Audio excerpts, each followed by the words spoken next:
കേരളം കഴിഞ്ഞ 9 വർഷമായി LDF ഭരണത്തിൽ പെട്ടുഴലുകയാണ്.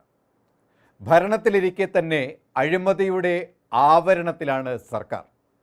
അതുമാത്രമല്ല, ഒരു നിയന്ത്രണവുമില്ലാത്ത തരത്തിൽ വിലക്കയറ്റവും സാമ്പത്തിക അരാജകത്വവും ഒരു നിയന്ത്രണമില്ലാത്ത നിയമപാലകരും, എന്തിനേറെ ഇത്രയും നിരുത്തരവാദിത്യപരമായ ഒരു സർക്കാർ കേരളത്തെ നശിപ്പിക്കുന്ന അവസ്ഥയിലേക്ക് എത്തിച്ചു. സർവകലാശാല വിദ്യാഭ്യാസം മുതൽ താഴെത്തട്ടിലെ സാധാരണക്കാരൻ്റെ ജീവന് പോലും വില കൽപ്പിക്കാത്ത ഒരു കേരള സർക്കാരും, അതുപോലെ ജനാധിപത്യം തകർക്കാൻ വോട്ട് കൊള്ള നടത്തി രാജ്യത്തെ തകർക്കുന്ന ഒരു കേന്ദ്ര സർക്കാരുമാണ് കേരളവും കേന്ദ്രവും ഭരിക്കുന്നത്.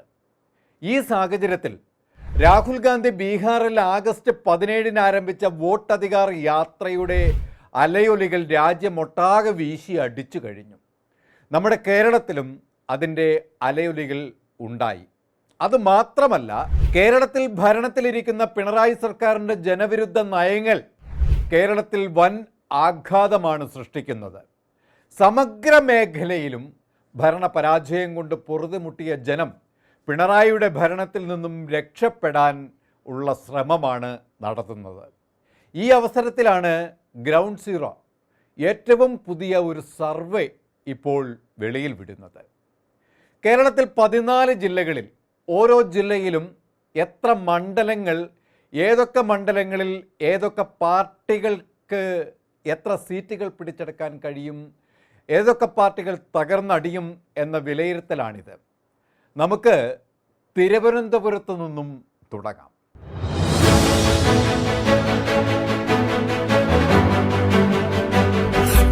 തിരുവനന്തപുരത്ത് 14 നിയമസഭാ സീറ്റുകൾ ആണുള്ളത്. തെരഞ്ഞെടുപ്പ് ഗോതയിൽ തിരുവനന്തപുരം എന്നും നിർണായക സ്വാധീനം ചെലുത്തിയ ജില്ലയാണ്. കഴിഞ്ഞ തവണ ഈ 14 സീറ്റുകളിൽ 13ഉം LDF വിജയിക്കുകയാണ് ഉണ്ടായത്. എന്നാൽ ഇത്തവണ UDF അത് തിരുത്തും എന്നുള്ളതാണ്. LDF 13ൽ നിന്നും വെറും 7ലേക്ക് തകർന്നടിയുകയും UDF പഴയ ഒരു സീറ്റിൽ നിന്നും 7 സീറ്റ് എന്ന ഉയർച്ചയിലേക്ക് എത്തുകയും ചെയ്യുമെന്നാണ് സർവേ ഫലം തെളിയിക്കുന്നത്. NDA മുൻപത്തെ ചില നീക്കങ്ങൾ പ്രതീക്ഷകൾ വെച്ച് പുലർത്തുന്നുവെങ്കിലും ഒരു നേട്ടവും അവിടെ ഉണ്ടാക്കാൻ കഴിയില്ല എന്ന് കണക്കുകൾ സൂചിപ്പിക്കുന്നുണ്ട്.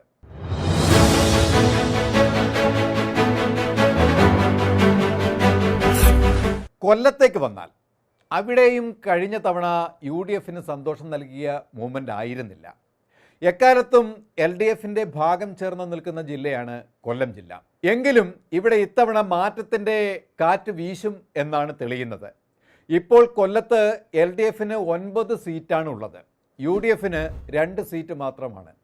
എന്നാൽ വരുന്ന തെരഞ്ഞെടുപ്പിൽ UDF 2ൽ നിന്നും 6ലേക്ക് ഉയരുമെന്നാണ് വിലയിരുത്തൽ. LDF 9ൽ നിന്നും 5ലേക്ക് ഒതുങ്ങുകയും ചെയ്യും.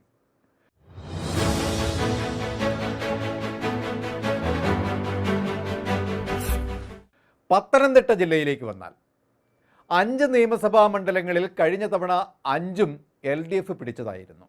എന്നാൽ ഇത്തവണ LDF സർക്കാരിൻ്റെ ജനവിരുദ്ധതയും പത്തനംതിട്ടക്കാരിയായ ആരോഗ്യമന്ത്രി വീണ ജോർജിൻ്റെ നെറുകെട്ട ഭരണവുമൊക്കെ നിമിത്തം പത്തനംതിട്ട ജില്ല UDFന് അനുകൂലമായ അവസ്ഥയിൽ എത്തിപ്പെട്ട് കഴിഞ്ഞു.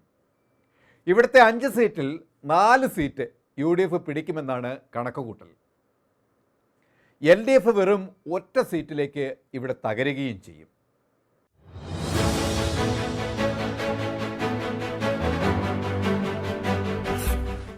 കോട്ടയം ജില്ല, ഇവിടെ 9 സീറ്റുകളാണുള്ളത്. കഴിഞ്ഞ തവണ LDFന് 5 സീറ്റും UDFന് 4 സീറ്റും ആയിരുന്നുവെങ്കിൽ 2026 തെരഞ്ഞെടുപ്പിൽ LDF 3ലേക്ക് ചുരുങ്ങുകയും UDF 6 സീറ്റുകൾ പിടിച്ച് അടക്കുകയും ചെയ്യുമെന്നാണ് പറയുന്നത്. ടീം UDF വിട്ടുപോയ ഘടകകക്ഷികളെ തിരികെ പാർട്ടിയിലേക്ക് എത്തിച്ചു കഴിഞ്ഞാൽ ഈ കണക്കുകൾ ഇനിയും മാറി മറിയുമെന്നാണ് കണക്കുകൂട്ടൽ.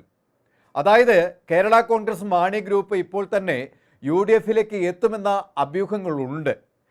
അങ്ങനെ വന്നാൽ കോൺഗ്രസ് പിടിക്കുന്ന സീറ്റ് നില ഇനിയും ഉയരും. ഒന്നൊഴികെ ബാക്കി 8 സീറ്റും UDF പിടിക്കുമെന്നതാണ് കണക്കുകൂട്ടൽ.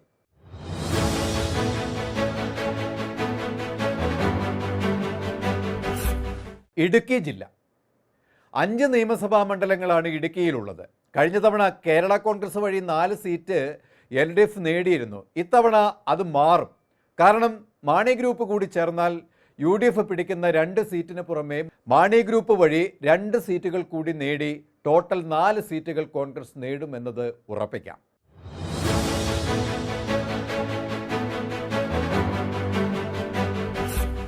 ആലപ്പുഴ ജില്ല 9 സീറ്റുകളാണ് ഇവിടെയുള്ളത്. അതിലിപ്പോൾ 8 സീറ്റാണ് ഇടതിനൊപ്പമുള്ളത്.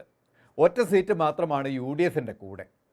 നിലവിലെ രാഷ്ട്രീയ സാഹചര്യത്തിൽ 2026 തെരഞ്ഞെടുപ്പിൽ UDF 1 നിന്ന് 6 ഉയരുകയും LDF 3 തകർന്നടിയുകയും ചെയ്യും.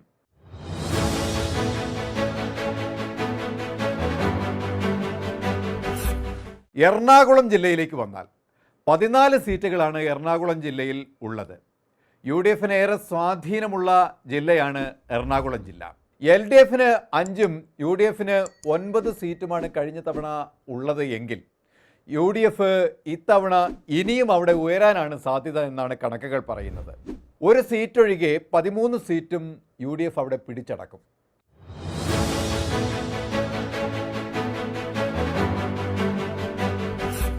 തൃശ്ശൂർ ജില്ലയിലേക്ക് വന്നാൽ തൃശ്ശൂർ UDFിൻ്റെ കൂടെ നിന്നിരുന്ന ജില്ലയായിരുന്നു എന്നും. എന്നാൽ കഴിഞ്ഞ തിരഞ്ഞെടുപ്പിൽ ഇതിൽ നിന്നും വ്യത്യസ്തമായി തൃശ്ശൂർ ആകെയുള്ള 13-ൽ 12 സീറ്റും LDF പിടിച്ചിരുന്നു. UDF ഒറ്റ സീറ്റ് കൊണ്ട് ഒതുങ്ങേണ്ടി വന്നു.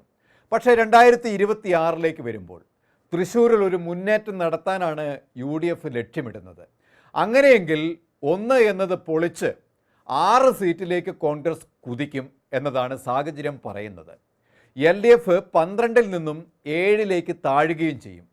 ഇവിടെ സുരേഷ് ഗോപിയുടെ ഒരു ലോക്സഭാ സീറ്റ് ഉണ്ട് എന്നതിനാൽ BJPയും ചില പ്രതീക്ഷകളൊക്കെ വെച്ച് പുലർത്തുന്നുണ്ട്. പക്ഷേ UDFിൻ്റെ മുന്നേറ്റത്തിൽ NDA ഇവിടെ അപ്രത്യക്ഷമാകുമെന്നതാണ് സർവേ ഫലം പറയുന്നത്.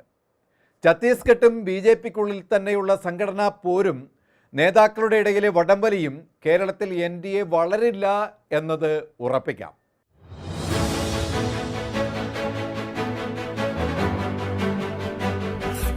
പാലക്കാട് ജില്ല 12 നിയമസഭാ മണ്ഡലങ്ങളാണ് പാലക്കാട് ജില്ലയിലുള്ളത്. ഇതിലിപ്പോൾ 10 സീറ്റുകൾ LDFിൻ്റെ കയ്യിലുമാണ്. 2 സീറ്റ് മാത്രമാണ് UDFിൻ്റെ കയ്യിലുള്ളത്. എന്നാൽ 2026 വരുമ്പോൾ BJPയിൽ നിന്നും കോൺഗ്രസിലെത്തിയ സന്ദീപ് വാര്യർ ഇഫക്റ്റ് കൂടിയാകുമ്പോൾ UDF 7 സീറ്റ് ഇവിടെ പിടിക്കുകയും LDF വെറും 5 ഒതുങ്ങുകയും ചെയ്യും.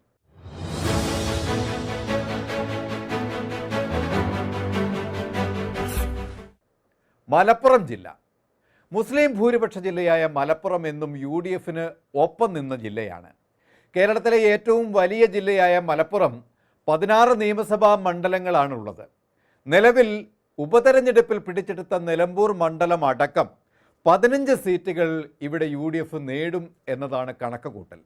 LDFിന് ഇവിടെ വെറും ഒറ്റ സീറ്റിലേക്ക് ഒതുങ്ങേണ്ടിയും വരും.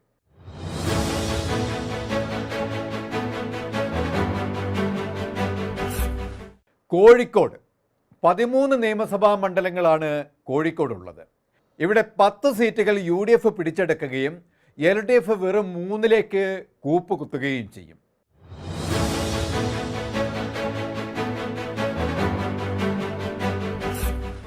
വയനാട് 3 മണ്ഡലങ്ങളുള്ള വയനാട്ടിൽ UDFിൻ്റെ കയ്യിൽ 2 മണ്ഡലങ്ങളാണ് ഉള്ളത്. അടുത്ത തവണ LDFിൻ്റെ കയ്യിലുള്ള മാനന്തവാടി കൂടി പിടിച്ചെടുത്തുകൊണ്ട് UDF ഒരു വൻ മുന്നേറ്റം വയനാട്ടിൽ നടത്തുമെന്നാണ് സർവേ കണക്കുകൾ പറയുന്നത്.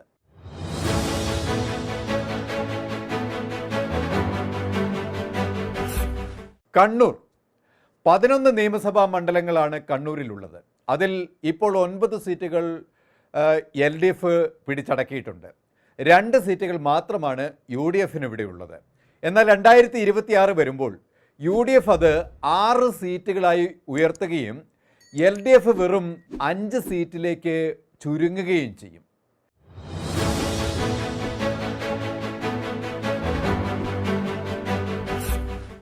കാസർഗോഡ് ജില്ല 5 നിയമസഭാ മണ്ഡലമാണ് കാസർഗോഡ് ജില്ലയിലുള്ളത്. അതിൽ LDFിന് ഇപ്പോൾ 3 സീറ്റുകളുണ്ട്. UDFന് 2 അവിടെ ഉള്ളത്. എന്നാൽ 2026 LDF ഒറ്റ സീറ്റിൽ ഇവിടെ കൂപ്പുകുത്തുകയും UDF 4 സീറ്റ് പിടിച്ചടക്കുകയും ചെയ്യും എന്നാണ് സർവേ കണക്കുകൾ വ്യക്തമാക്കുന്നത്. നിലവിലെ സാഹചര്യം അനുസരിച്ച് UDFന് വൻ മുന്നേറ്റമാണ് വിലയിരുത്തപ്പെടുന്നത്. രാഷ്ട്രീയ സാഹചര്യമനുസരിച്ച് ഏറ്റക്കുറച്ചിലുകൾ സംഭവിക്കാമെങ്കിലും LDFന്റെ ദുർഭരണത്തിൻ്റെ ആഘാതമേറ്റ കേരള ജനത ഒരു മാറ്റത്തിനായി കൊതിക്കുന്നുണ്ട്. അതുകൊണ്ട് തന്നെ UDFന്റെ മുന്നേറ്റം ആഗ്രഹിച്ച് കഴിഞ്ഞു എന്നുള്ളതാണ് യാഥാർത്ഥ്യം. UDF 100-ന് മുകളിൽ സീറ്റുകൾ പിടിച്ച് അധികാരത്തിലേറുമെന്നത് ഉറപ്പായി കഴിഞ്ഞു.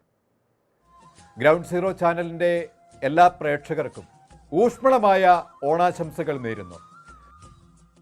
കൂടുതൽ വാർത്തകൾക്കും വിശേഷങ്ങൾക്കും ഞങ്ങളുടെ channel like, share and subscribe ചെയ്യുക. കൂടാതെ സബ്സ്ക്രൈബ് ബട്ടണിലെ ബെല്ലൈക്കൺ എനേബിൾ ചെയ്യാനും മറക്കരുത്.